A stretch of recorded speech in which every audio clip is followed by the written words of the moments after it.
Hello everyone, I am Dr. Eric Morrison. This is 7 Under 3, and I'll be covering trading education, more specifically Forex swing trading, using the TC2000 platform.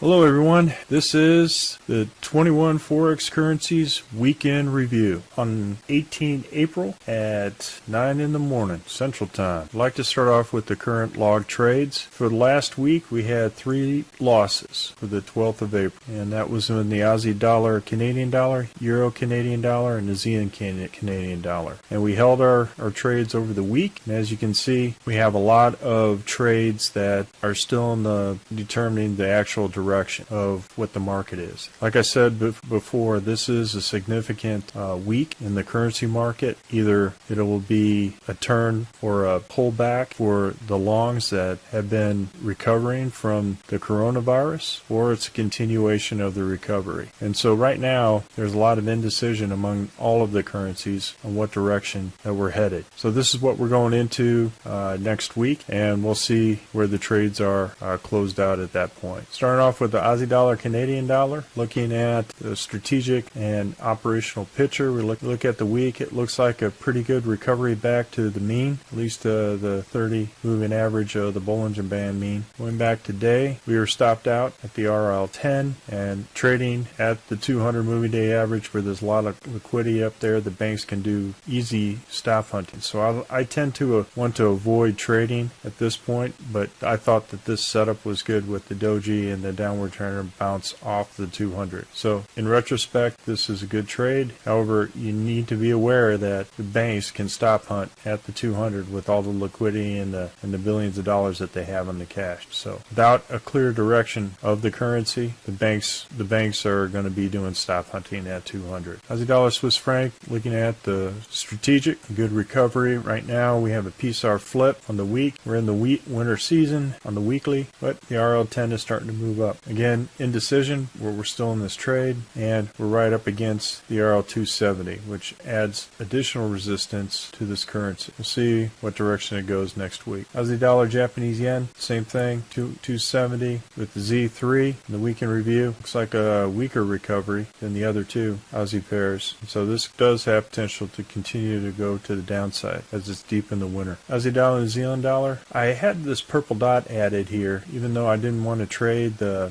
200, and for good reason. But what we can do is consider second and third positions. All of my trades up until now have just been single positions. We can start considering adding on positions as we break the river, the edge of the floodplain, or a significant moving average like the 200 moving day average. And what that'll do is allow us to continue to add on to these gains and minimize our losses with second or third lots in the trade. So I want to consider additional positions along the way. We haven't been doing that just to make sure that we have a good, valid system. Now that the system has been verified as viable, what we can do is continue to add on to positions at certain juncture points, like Dr. Ken Long had mentioned. Aussie dollar US, looking at the strategic. Again, we're at our Harami point, major indecision, but we have a PSR flip. We're deep in the winter. Looking at the daily, we have the 270 as resistance. So we'll see what this trade does on Sunday on the open. Canadian dollar, Swiss franc, major weakness in a Harami, deep in the winter on the weekly. And we have PSR flip with a sideways quiet channel and a Z3 squeeze. So we'll see what happens with the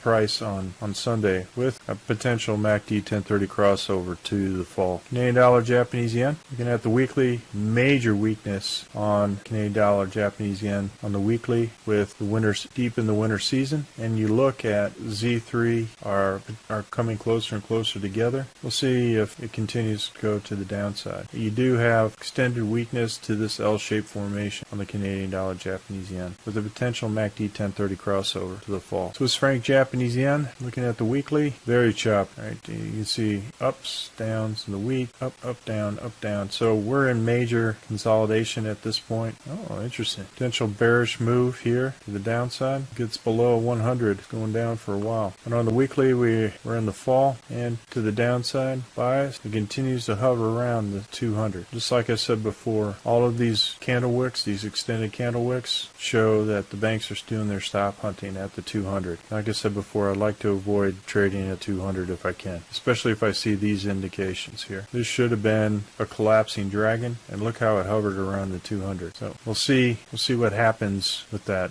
even if it's in the spring season. Euro, Aussie dollar, looking at the weekly, major downward pressure. We're in the summer. We'll see if this trade continues to go up, but this looks like a bearish candle reversal. We're deep in the winter. Euro, Canadian dollar, again, we traced into the downside, even though the season is deep in the summer on the weekly. This trade was stopped out where we had a loss, and now we reversed, and we're going to the short now, even with a potential MACD 1030 crossover on the winter. Euro, Swiss franc, we did not trade this currency, and on the weekly we still see in the winter and to the downside. Let's see if it breaks the RL90. It seems to hug the RL90. Euro, Japanese yen, we're still in this trade. Looking at the weekly, downward candle, but very wicky and choppy in this area. Look at the ups and downs in the wicks on these candles for Euro Japanese yen. Just looks like the dragon's been beat up and chewed up. Deep in the fall, we got a good head and shoulders formation here. Potential downside to 115, 500. And you look, good head and shoulder formation forming. It's a good trade. Euro, New Zealand dollar, looking on the weekly. The weekly shows some indecision or to the upside in this candle. But if we get another candle closing below the RL10,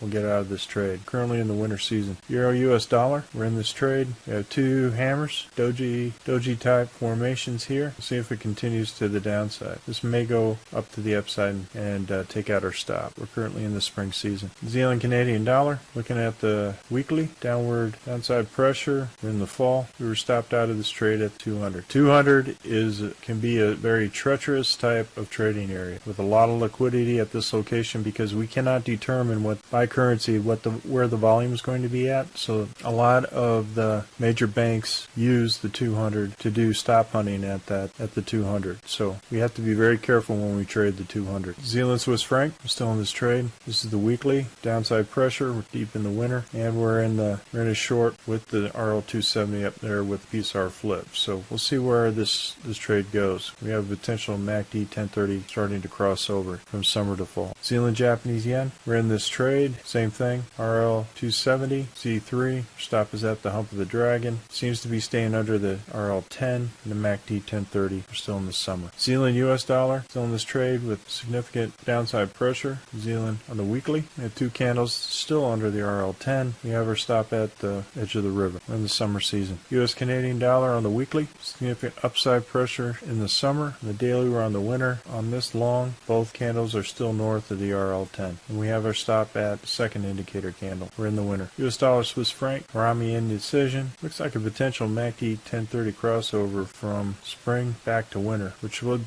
be a significant move to the downward. We'll have some significant downward pressure of a collapsing dragon. Here's where we would get in if it becomes a collapsing dragon. But right now, we're in the long, and price is at above the RL10. We're in the winter season. US dollar Japanese yen, we're still in this short. We're in the winter time, and we're right up against the RL200. And it looks like a collapsing dragon. So price did go below, the dragon did go below. So this may have some more downward pressure. We'll see what happens from this belly of the dragon here. Looking on the weekly, wow, this inverted shooting star, or this shooting star and this downward pressure should be a lot more downward pressure than there in the winter on the weekly. So this looks like a pretty good trade set up for more pressure to the downside. We'll see. We have a good Buddha top. This could have been the dead cat for this Buddha top, but we'll see. Well, that's all I have, folks, for the weekend review. We're currently conducting a Forex boot camp. Click on the link below if you're interested. And remember, ruthless risk management. Well, if you like this video,